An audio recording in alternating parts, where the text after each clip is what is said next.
নমস্কার বন্ধুরা, আপনারা দেখছেন টাচ এইচডি প্রদীপ চ্যানেল। আজ আপনাদের সাথে কিছু গুরুত্বপূর্ণ বিষয় নিয়ে আলোচনা করব। ভিডিওটি শেষ পর্যন্ত দেখুন, আপনাদের অনেক উপকার আসবে। তো চলুন দেখে আসি সেই বিষয়টি। মাসিক মিস হলে প্রেগন্যান্টের বোঝার উপায় বিস্তারিতও জানুন। দেখে আসি আমরা প্রশ্নের উত্তরগুলো। প্রেগন্যান্সি টেস্ট করার ঘরোয়া পদ্ধতি। যখন পিরিয়ড মিস হয় তারপর প্রেগন্যান্সি টেস্ট করতে হয়। 4 সপ্তাহ পর টেস্ট করলে কারোর রেজাল্ট চলে আসে, আবার কারো 6 সপ্তাহে করলে সঠিক রেজাল্ট পাওয়া যায়। প্রেগন্যান্সির জন্য ডাক্তারের পরামর্শ থেকে প্রেগন্যান্সির কিট পাওয়া যায়। এটা দ্বারা প্রেগন্যান্সির টেস্ট করা যায়। এটা দ্বারা টেস্ট করলে জানা যায় গর্ভবতী হয়েছে কিনা। প্রথমে প্রেগন্যান্সির কিট কাটি সকালে বাসি প্রস্রাব একটা কাচের পাত্রে নিয়ে কিট দিয়ে পরীক্ষা করতে হবে। তারপরে প্রশ্ন, গর্ভবতী হওয়ার লক্ষণ কতদিন পরে বোঝা যায়? গর্ভবতী হওয়ার লক্ষণ বোঝার জন্য 30 দিন বা 4 সপ্তাহ অপেক্ষা করতে হয়। মাসিক বন্ধ হওয়ার আগে থেকে কিছু লক্ষণ দেখা যায়, তবে সব লক্ষণ দেখা দেয় 1 মাস পর থেকে। শুরু দিকে মাথা ঘোরা, মাথা ব্যথা, বমি বা প্রস্রাব পরিমাণ বৃদ্ধি, মর্নিং সিকনেস, মুড সুইং ইত্যাদি হতে শুরু করে। আস্তে আস্তে এসব সাথে আরও নানা রকম লক্ষণ দেখা দেয়। তারপরের প্রশ্ন হলো, প্রেগন্যান্সি কতদিন পর বোঝা যায়? একজন মহিলা অনেক আশা নিয়ে একটি সন্তানের জন্ম চেষ্টা করে। অনেক অনিয়মিত মাসিকের জন্য বাচ্চা কনসিভ হয় না।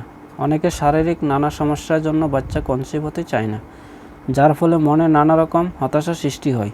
যাদের অনিয়মিত মাসিক তাদের কোনো নিয়ম মতো বোঝার উপায় নাই।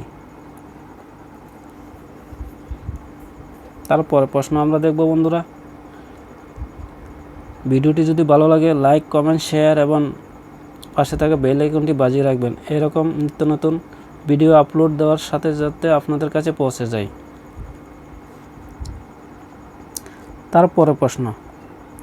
তারপরে প্রশ্ন হলো, মিলনে কতদিন পর প্রেগন্যান্সি টেস্ট করতে হয়? সঠিক নিয়ম মেনে সহবাস করলে আল্লাহ যদি চান তাহলে অবশ্যই আপনিও মা হতে পারেন। প্রতিটা মেয়ে অনেক আশা নিয়ে বুক বেঁধে থাকে মা হবার। অনেকে হয়তো সঠিক নিয়ম জানে না, তাই আবার ভাগ্য না থাকার কারণে মা হতে পারে না। সবটা আল্লাহর ইচ্ছা হয়, তাই হতাশ না হয়ে সঠিক নিয়ম মেনে চলতে হবে। মিলনের 23 দিন পর প্রেগন্যান্সির পরীক্ষা করলে জানা যায়।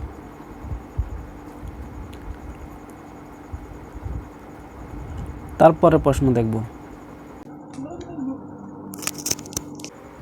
প্রশ্ন হলো, মিলনের সময় মেয়েরা ব্যথা পায় কেন?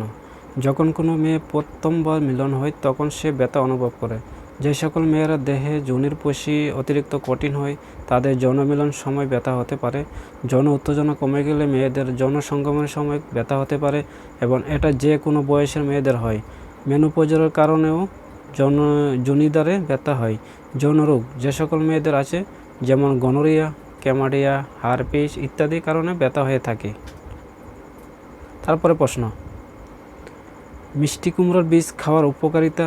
মিষ্টি কুমড়া খেলে কি অ্যালার্জি হয়? তার উত্তরটি হলো, মিষ্টি কুমড়ার বীজ খাওয়ার উপকারিতা রয়েছে কিছু। চলুন জেনে আসি। মিষ্টি কুমড়ার বীজ খাওয়ার উপকারিতা সম্পর্কে। হার্ট সমস্যা দূরে রাখে। আপনারা যদি নিয়মিত মিষ্টি কুমড়ার বীজ খেয়ে থাকেন তাহলে আপনার উচ্চ রক্তচাপ কমাতে সহযোগিতা করবে, কারণ এই নিজের মধ্যে রয়েছে ম্যাগনেসিয়াম, যা খারাপ কোলেস্টেরল এবং ট্রাইগ্লিসারাইড কম করে, যার কারণে হৃদরোগের ঝুঁকি কম হয় এবং হার্ট ভালো রাখে।